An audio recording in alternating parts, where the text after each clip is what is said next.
नमस्कार friend, Saharanpur GSF में आप सभी का फिर से स्वागत है।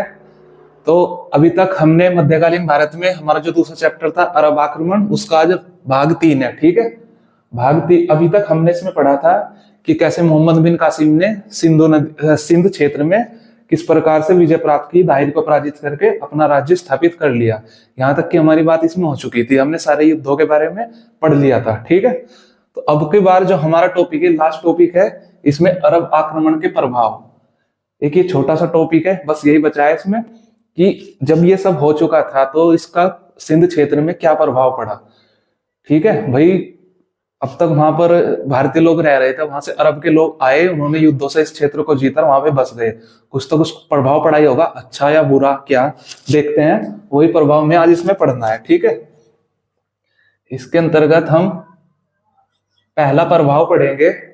हम देखते हैं कि पहले प्रभाव में क्या हुआ। ठीक है, पहले प्रभाव के अनुसार इस क्षेत्र में जो ये सिंधु नदी है ना, मैं एक चीज बताता हूं इसमें पहले। जो जैसे ये सिंधु है, ये सिंध है, एक शब्द है सिंधु, सिंधु नदी मैंने बताया था।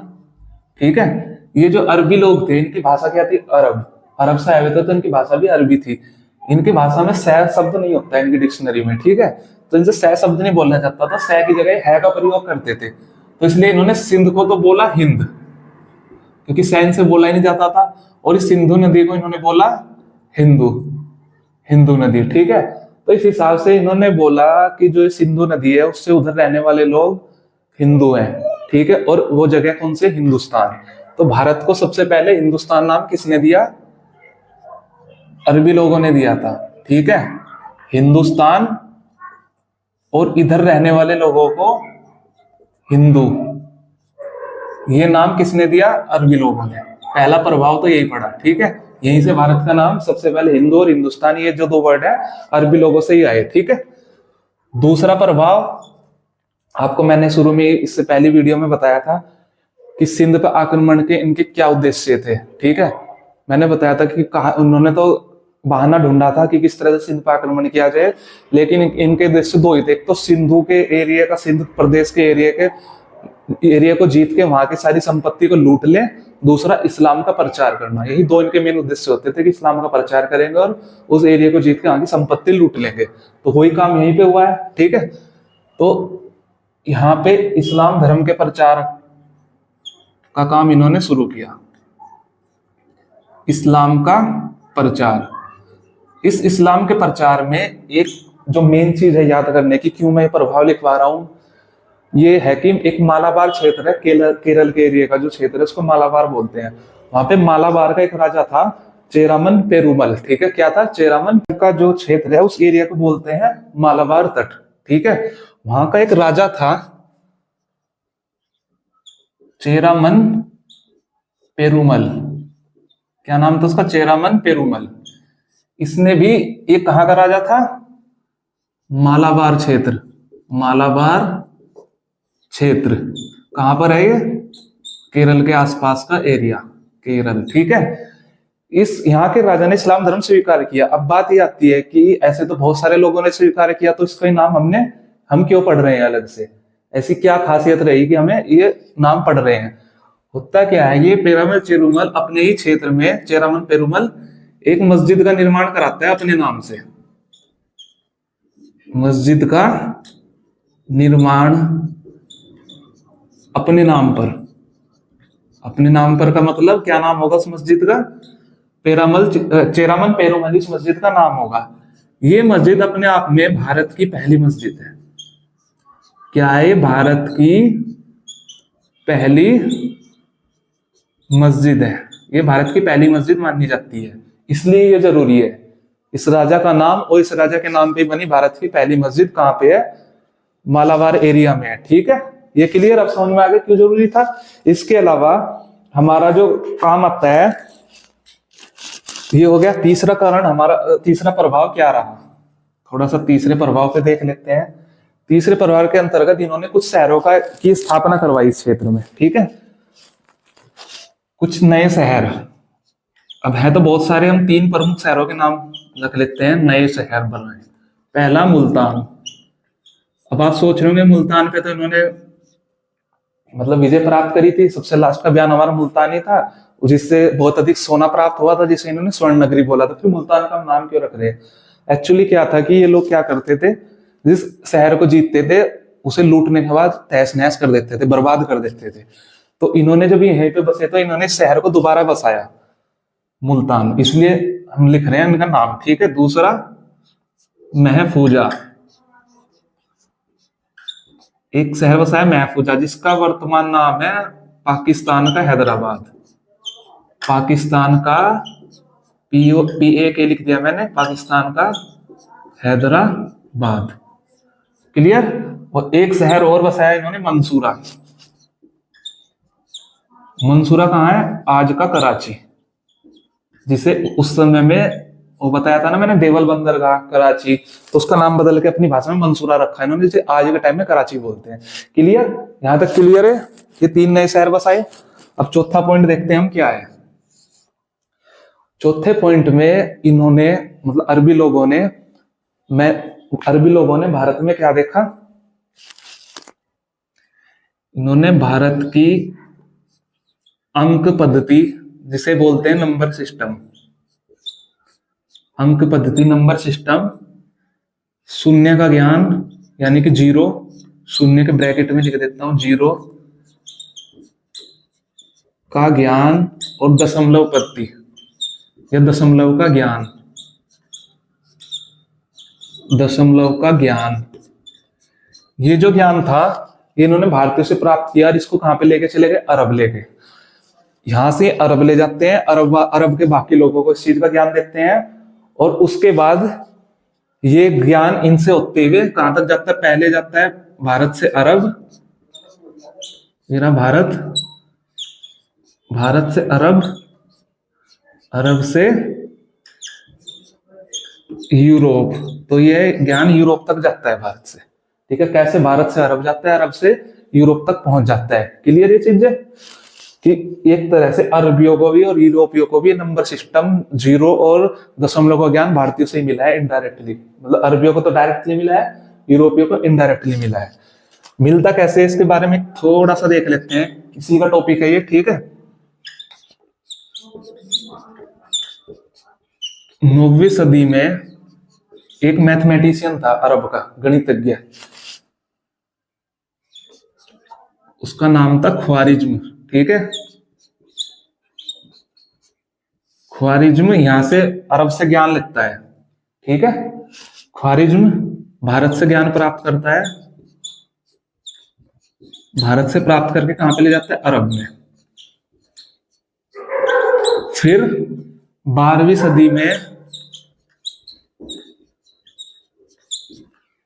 सदी में एक ईसाई मठ, जैसे हमारे यहाँ मंदिर होते हैं ना, जैसे ईसाइयों में मठ होते हैं, एक ईसाई मठ का पुजारी था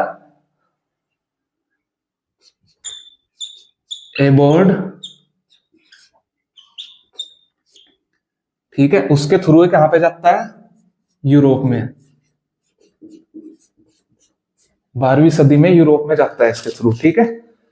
तो एक चीज इसमें याद रखना है कि जब ये यूरोप में जाता है नंबर सिस्टम, तो उसे यूरोप में अरब अंक, अरेबियन नंबर सिस्टम के नाम से बोलते हैं इसे, अरब अंक पद्धति हिंदी में बोलते हैं इसे, अरब अंक पद्धति। क्लियर। क्यों बोलते हैं इसका अरब अंक पद्धति? क्योंकि तो भारत से मिला था। एक्चुअली क्या है कि यूरोपियन लोगों को डायरेक्टली भारत से नहीं मिला ना, उन्हें तो ये ज्ञान अरब से प्राप्त हुआ था, तो इन्होंने इसका नाम अरब अंक पद्धति, अरेबियन नंबर सिस्टम रखा था। क्लियर इतनी चीजें? ये 4 पॉइंट यहां से हो जाते हैं। उसके बाद कुछ अरबी विद्वान भारत आए थे। ठीक है। क्योंकि ये सारा ज्ञान जब इन्हें पता चला कि भारत में इतना ज्ञान है, ठीक है, कि यहाँ पे तो अंक पद्धति है, शून्य का ज्ञान है, वगैरह ज्ञान है। और मैंने बताया है जैसे अभी कि ये जो सिंध के वासी थे, सॉरी अरब वासी थे, जब सिंध में आए थे, चाहते थे कि भारत वालों को या सिंध के निवासियों को अपने प्रभाव में लाना। लेकिन हुआ क्या था इसका उल्टा, कि वो उल्टा यहाँ के लोगों के प्रभाव में आ गए थे, क्योंकि यहाँ के लोग ज्यादा ज्ञान वाले थे, ज्ञान उनके पास ज्ञान की मात्रा उन लोगों से कंपेयर में, अरब लोगों के कंपेयर में ज्यादा थी। ठीक है। तो इसी इसी काम में फिर जब उन्हें पता चलता है कि भाई उनके पास तो बहुत सारा ज्ञान का भंडार है, तो कुछ 5वें पॉइंट पे लिख लेते हैं उसको। तो कुछ विद्वान भारत आए थे, ठीक है, भारत सिंध, सिंध से होते भारत तक भी आए थे, ठीक है। उनमें कौन कौन है शामिल, पहले लिख देते हैं अरबी विद्वान भारत आए। भाई सिंध विजय की इन्होंने, तभी तो आप आए ना, ये प्रभाव इसी के, अरबी विद्वान भारत आए। अब कुछ के नाम है जो हमें याद रखने जरूरी है, इसमें है 9वीं, 2 नाम है बस, ये याद रख लो, ये अलग हो गया। 9वीं सदी का सुलेमान, मतलब 9वीं सदी में सुलेमान आया था, ठीक है। 9वीं सदी का मतलब 9वीं सदी में आया था सुलेमान, ठीक है। और 10वीं सदी में आया था अल-मसूदी, लगभग लगभग इसके 100 साल बाद। ये 2 नाम याद रखना, 10वीं सदी में अल-मसूदी, ठीक है। ये ज्ञान प्राप्त करने भारत आए थे। इतना क्लियर हो गया, ये 5 पॉइंट, ठीक है। अब हम इससे अगले पॉइंट पे चलते हैं, तो हमारा है छठा, वो भी इसी से रिलीवेंट है, यहाँ पे लिख लेते हैं, इधर जगह है। छठे पॉइंट में हमारे ये है, देखो पहले तो नंबर सिस्टम वगैरह का ज्ञान दिया इन्होंने, फिर अरबी विद्वान और भी ज्ञान लेने के लिए भारत आते हैं। तो छठा यह है कि यहां से इन्होंने, अरबों ने भारतीयों से ज्योतिष का ज्ञान प्राप्त किया।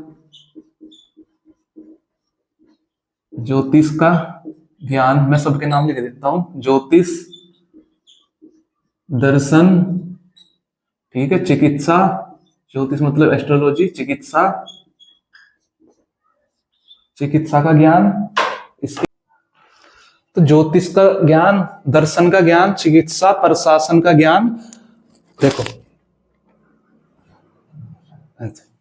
तो छठा प्रभाव क्या रहा, अरबी लोग भारत आए, उन्होंने भारत में ज्योतिष का ज्ञान, दर्शन, चिकित्सा, प्रशासन संबंधी ज्ञान अरब निवासी ने भारत से आकर प्राप्त किया, ठीक है।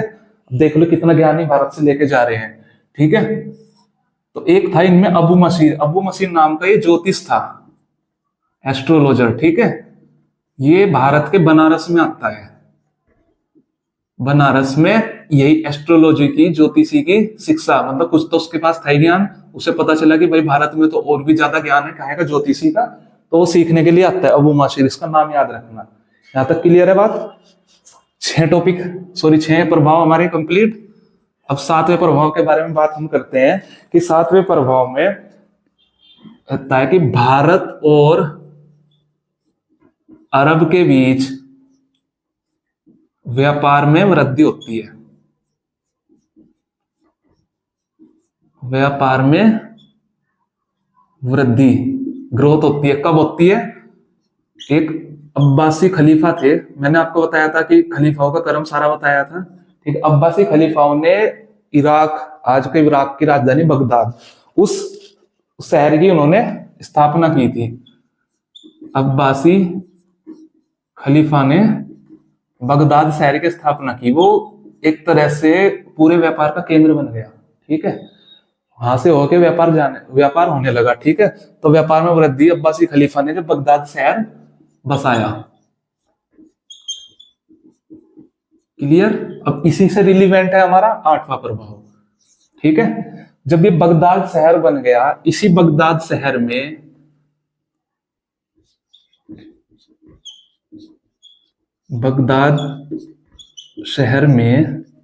एक खलीफा थे, अल मोमिन,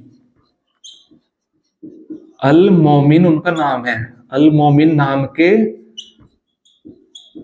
खलीफा। इन्होंने क्या किया, इन अल मोमिन नाम के खलीफा, देखो बगदाद शहर बन गया, इन्होंने इस अल मोमिन नाम के खलीफा ने इस बगदाद शहर में, मिन खलीफा ने बगदाद शहर में एक चीज बनवाई, एक भवन का निर्माण कराया, इसका नाम था बैतुल हिकमत। क्या नाम था, बैतुल हिकमत। बैतुल हिकमत नाम है इसका भवन का, एक भवन का निर्माण करवाया, ठीक है। इस भवन में क्या होता था कि भारत में इन्होंने क्या दिमाग लगाया कि यार हमें बार बार विद्वानों को वहां पे जाना पड़ता है, क्यों ना हमें एक काम करे कि वहां के जो मेन ग्रंथ या बुक्स हैं अच्छी अच्छी फेमस, उनको हम यहाँ पे ले आते हैं, वो है संस्कृत में, और उनका हम अपनी अरबी भाषा में ट्रांसलेशन करना स्टार्ट कर देते थे, हमें वहां जाना कम पड़ेगा। और दूसरा कारण ये कि अभी तो शायद हम वहां पे जा पा रहे हैं, क्या पता कल को स्थिति ऐसी आ जाए कि कल को हमारा वहां आना जाने पे एंट्री पे बैन लग जाए। इससे अच्छा है कि हम अपनी बुक यहाँ पे ले आए, उन्हें अपनी लोकल लैंग्वेज में ट्रांसलेट कर दे। जैसे अगर आपसे हिंदी आती है, आपको किसी और भाषा की बुक लेके आ जाए, आपकी समझ में नहीं आएगी और वो बहुत इंपॉर्टेंट है, उसको आपको हिंदी में ट्रांसलेट कर दे तो आप उसको अच्छे से समझ लोगे। ठीक है, इसमें क्या था, भारतीय ग्रंथ लिख रहा हूं मैं, वैसे समझ लेना बस ग्रंथ तो, या अपने आप ही इतना दिमाग में सोच के चलना कि और भी जो भी इंपॉर्टेंट बुक थी सारी लिखूंगा तो टाइम ही चला जाएगा। भारतीय ग्रंथों का अरबी, अरबी इनकी भाषा थी, ठीक है, तो भारतीय ग्रंथों का अरबी में अनुवाद होता था, अरबी में अनुवाद। यहाँ पे मैं बिल्कुल इन शॉर्ट लिखता रहता हूँ चीजों को, वैसे बोलता रहता हूँ। आप अगर देख रहे हो, नोट्स बना रहे हो, तो इसको पूरा ही लिखने की ट्राई किया करना, ठीक है। मैं तो इन शॉर्ट में बता रहा हूँ आपको, ठीक है। जैसे मैंने पूरा नहीं लिखा बगदाद शहर में अल मोमिन खलीफा ने बैतुल हिकमत भवन अरब में अनुवाद, पर मैं इनको समझा पूरा रहा हूं ताकि आप पूरा लिख लो। अरबी में अनुवाद करना इस भवन का मेन काम था, ठीक है। इसमें क्या होता है, कुछ 2-3 चीजें हैं वो लिख लेते हैं। पहला, विष्णु शर्मा का जो पंचतंत्र था, जो पंचतंत्र की कहानियां है वो विष्णु शर्मा ने लिखी थी। विष्णु शर्मा कृत पंचतंत्र किस किस चीज का, वैसे तो बहुत सारे ग्रंथों का, पुस्तकों का अरबी अनुवाद हुआ था, मैं कुछ जरूर लिख देता हूं जो उम्मीद है कि एग्जाम्स में आ जाती है। विष्णु शर्मा कृत पंचतंत्र, ठीक है। आर्यभट्ट का सूर्य सिद्धांत, आर्यभट्ट का सूर्य सिद्धांत। सूर्य सिद्धांत का मतलब सूर्य के बारे में है कि सूर्य सभी ग्रहों की परिक्रमा करता है या बाकी ग्रह सूर्य की परिक्रमा करते हैं। पहले तक यह अवधारणा थी कि सूर्य एक जगह पे रहता है, बाकी ग्रह उसकी चारों ओर परिक्रमा करते हैं। भूगोल में या जब हम प्राचीन भारत पढ़ेंगे तब इसके बारे में चर्चा करेंगे, जब आर्यभट्ट के टॉपिक पे आएंगे, ठीक है।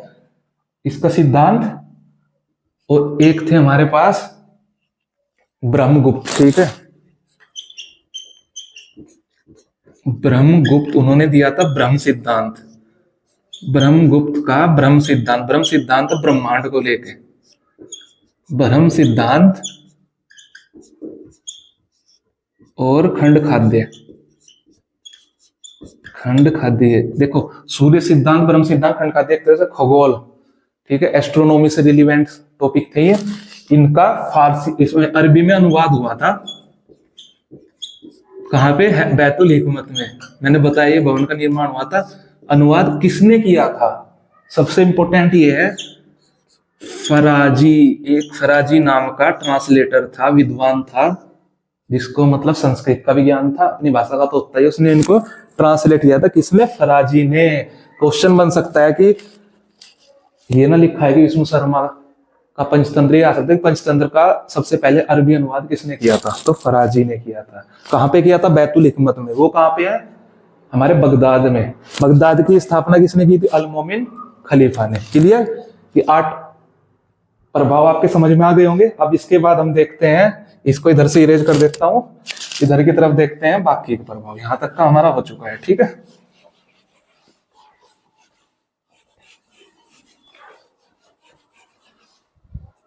तो हमारा 9वां प्रभाव क्या रहा, देखो, मोहम्मद बिन कासिम ने जब सिंध का क्षेत्र जीत लिया था, अब उसका राजा आ गया वहां पे, वो वहां का राजा है। तो उस क्षेत्र में व्यापार या कोई भी चीज खरीदने बेचने के लिए भाई पैसे की जरूरत होती है, सिक्कों की या पैसे की, कोई भी मुद्रा की। तो इसने एक सिक्का चलाया था अपना। उस सिक्के को क्या बोलते हैं, इसने एक तांबे का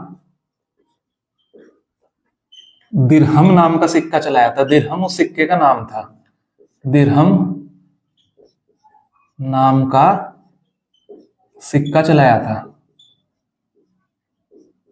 सिक्का चलाया। कहां चलाया, सिंध क्षेत्र में। भाई जहां जीतेगा वहीं तो चलाएगा, सिंध क्षेत्र में। जैसे आज हमारी, देखो, ये दिरहम है जो अभी भी अरब की बहुत सारी कंट्री है उनकी आज भी ये करेंसी है, ठीक है, यही दिरहम होती थी, ठीक है। तो जैसे अभी हमारा करेंसी क्या है, रुपया, जिसको शेरशाह सूरी ने स्टार्ट कराया था पहले। तो सब राज आते थे, अपना अपना सिक्का चलाते थे। तो ये बहुत याद रखना जरूरी है कि क्वेश्चन आ सकता था कि भारत के सिंध क्षेत्र में मोहम्मद बिन कासिम ने कौन सा सिक्का चलाया था। उसका नाम क्या था, दिरहम। और किसका बना हुआ था वो, तांबे का। कोई चांदी के बनेंगे, अभी आगे सोने के सिक्के, चांदी के, या अलग अलग उसके धातुओं के सिक्के हो सकते हैं। ये तांबे का सिक्का था, ठीक है। इसके अलावा एक 10वां प्रभाव पड़ा था, इसने उस क्षेत्र में, भाई जब वहां का राजा बनेगा कुछ टैक्स भी तो लेगा, इसने एक खराज नाम का टैक्स लगाया था। खराज कर, ब्रैकेट में मैं लिख देता हूं टैक्स। ये मतलब जो खेती करने वाले लोग थे उनसे टैक्स लिया जाता था, ठीक है। एक खराज कर और एक जजिया कर। जजिया कर आपने सुना भी होगा। अभी मैं इनकी चर्चा नहीं करूंगा कि कौन सा कर क्या होता है, अभी सिर्फ आप ये देख लो, जजिया कर इसने लागू किया था सिंध क्षेत्र में। सिंध क्षेत्र में किसने, ये दोनों काम किसने किए, मोहम्मद बिन कासिम ने, एमबी के। हमने पहले बताया था कि हम मोहम्मद बिन कासिम का एमबी के नाम से पढ़ेंगे, ठीक है। इतना क्लियर हुआ। देखो अब ये जैसे खराज कर है, जजिया कर है, या और भी बहुत सारे कर लगाए गए थे। इन सब करों के बारे में ना मैं एक अलग से एक वीडियो बना दूंगा, जो 10-15 मिनट की वीडियो होगी। उसमें मैं मध्यकाल में जितने भी टाइप के टैक्स होते थे उन सब की एक अलग से बना दूंगा। कौन से टैक्स का मतलब, जैसे भूमि पे जो टैक्स लगता था उसको क्या बोलते थे, क्या नाम था, इसकी एक अलग बना देंगे। उसमें आराम से, यह जजिया कर क्या है, पहले इसके बारे में, किसने सबसे पहले स्टार्ट करा है, वो तो यही हो गया मोहम्मद बिन कासिम ने। फिर किसी ने हटा दिया, ऐसा होता था मध्यकाल में। जब ऐसे ऐसे आगे हम पढ़ेंगे, भारत के राजा आएंगे, सुल्तान आएंगे, उनमें कोई उसको हटा देता था, कोई उसको लगा देता था। जैसे अकबर ने उसको हटा दिया था, औरंगजेब ने लागू कर दिया था। लास्ट टाइम में सबसे लास्ट किसने हटाया, जिसके बाद कभी जजिया कर नहीं लगा। तो ये सारे टैक्स, इनके बारे में एक अलग से वीडियो बना देंगे। फिलहाल आप ये देख लो, खराज कर और जजिया कर इसने लागू किया था। बस याद रखना, सबसे पहले जजिया कर भारत में मोहम्मद बिन कासिम ने लागू किया था। कहां पे, सिंध क्षेत्र में। इतना क्लियर आपके। 11वां टॉपिक, भाई देखो, सिंधु नदी के, सिंध जो क्षेत्र है पाकिस्तान का पश्चिम के करीब का एरिया पड़ता है, दक्षिण पश्चिम में, ठीक है। वो जो सिंधु नदी का आसपास का एरिया है वो तो हरा भरा है नदी की वजह से। बाकी को ज्यादातर 70-80% एरिया वो जो मतलब रेतीला है, रेगिस्तान है वहां पे। तो सिंध के रेगिस्तान में खजूर की खेती, पता है आपको कि सिर्फ वो रेगिस्तान में होती है। तो सिंध के रेगिस्तान में, अरब में तो खूब होती थी, इनको अरबी लोग थे रेगिस्तान के, तो वहां पे तो खूब खजूर होता था। उन्होंने सिंध के रेगिस्तान में भी खजूर की खेती सबसे पहले इन्हीं के द्वारा लागू की गई थी, अरबियों के द्वारा। भारत में नहीं तो सिंध एरिया में पहले, उससे पहले नहीं खेती होती थी खजूर की। सिंध क्षेत्र में, मैं ब्रैकेट में लिख रहा हूं, सिंध के रेगिस्तानी में खजूर की खेती, खजूर की खेती अरबों द्वारा शुरू कराई गई, अरबों द्वारा प्रारंभ की गई थी, ठीक है। अरबों द्वारा प्रारंभ की गई थी। एक और प्रभाव देख लेते हैं इसका। मैंने आपको बताया था कि सिंध को क्षेत्र को जीतने के बाद इन्होंने कई शहर भी बसाए, एक प्रभाव में था, जिसमें हमने 3 शहरों का नाम लिया था, महफूजा, मंसूरा और मुल्तान। तो ये बाकी और क्षेत्रों को भी जीत के यहीं पे बस गए थे। तो ठीक है, तो यहाँ पे अरबी लोग जब सिंध क्षेत्र में रहने लग गए थे, एक नए परमानेंट रहने लगे, नहीं कुछ दिनों के लिए, तो एक टेम्परेरी से की जगह परमानेंट रहने पे, मतलब हमें अभी कहीं पे नहीं जाएंगे, अभी यहीं पे रहेंगे, अच्छा लगा ये एरिया। तो रहने से यहाँ पे एक नए संप्रदाय का जन्म हुआ, मतलब जो रहने लगे उन्हीं लोगों को करमतिया कहा गया, ठीक है। तो ऐसे देख लो, सिंध क्षेत्र में अरबी लोगों का समुदाय मतलब कम्युनिटी, मतलब कई सारे लोगों का ग्रुप निवास करने लगा, रहने लगा,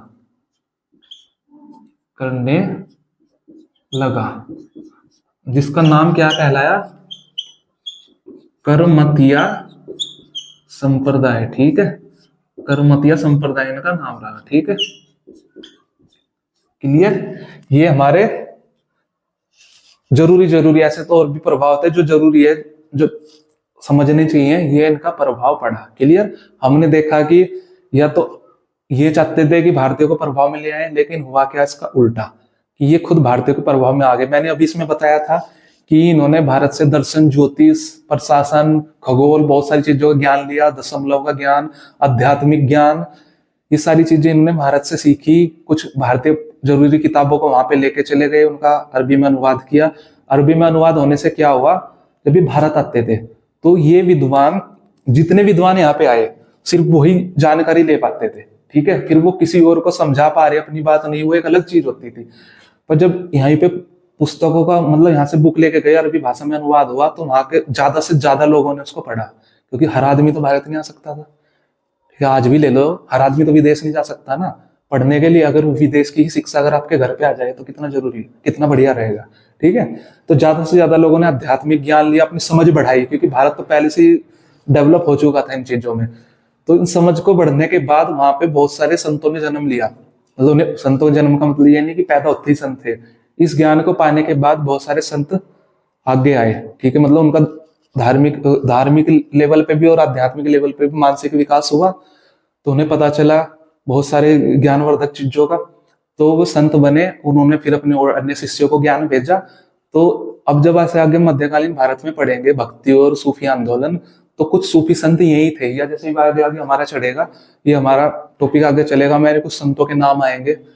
तो उन लोगों ने, संतों ने जब देख लिया, इतना ज्ञान प्राप्त किया, तो भारत में आए, जिनमें कुछ संत थे, जैसे चिश्ती सिलसिला था, सुहरावादी सिलसिला था, नक्शबी सिलसिला था, जितने मेरे याद है अभी।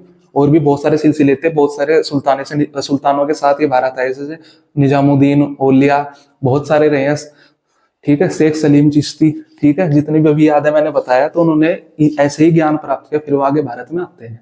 ठीक है, तो ये हमारा था कि सिंध विजय के बाद भारत पे क्या प्रभाव पड़े। इसमें अब एक छोटा सा टॉपिक रह गया है, वो मैं डाल दूंगा, 5-7 मिनट का होगा वो, कि जो ये सिंध विजय हुई है, इसकी जानकारी हमें कहाँ से मिलती है। कुछ 3 बुक हैं, उन बुक के बारे में वो छोटी सी वीडियो रहेगी, वो कभी भी पढ़ लेना। मतलब ये नहीं कि इस वीडियो के बाद वो ही जरूरी देखनी तो ही समझ में आएगा, जब मन करे मैं डाल दूंगा। ये हमारा टॉपिक पूरा हो जाता है, तो इसके बाद हमारा तीसरा चैप्टर चलेगा, तुर्क आक्रमण। जैसे था भारत पे अरब आक्रमण, अरबों के बाद अगला आक्रमण हुआ था तुर्क का, वो पढ़ेंगे हम इससे अगली क्लास में। ठीक है, तब तक के लिए अच्छे से पढ़िए। ये हमारा चैप्टर आज कंप्लीट हो गया है पूरा। ठीक है, इसको अच्छे से पढ़िए। और एक चीज और, इस चैप्टर के अच्छे से पढ़ने के बाद, याद करने के बाद, कोई भी किसी भी प्रकाशन की या पब्लिकेशन की एक बुक लेना जिसमें प्रीवियस ईयर के क्वेश्चन हो, मतलब पहले किसी भी एग्जाम में आए हुए क्वेश्चन हो इस टॉपिक, उसमें चैप्टर वाइज होने चाहिए। ठीक है, इस मतलब चैप्टर से क्वेश्चन लगा के देखना, पढ़ने के बाद आपको अपने आप अपनी तैयारी का पता चलेगा, और ये पता चलेगा कि मैंने जितना पढ़ाया है उसमें से कितने क्वेश्चन आपके सही हो रहे हैं। ठीक है, तो मिलते हैं अगली वीडियो में। ठीक है, टेक केयर, बाय।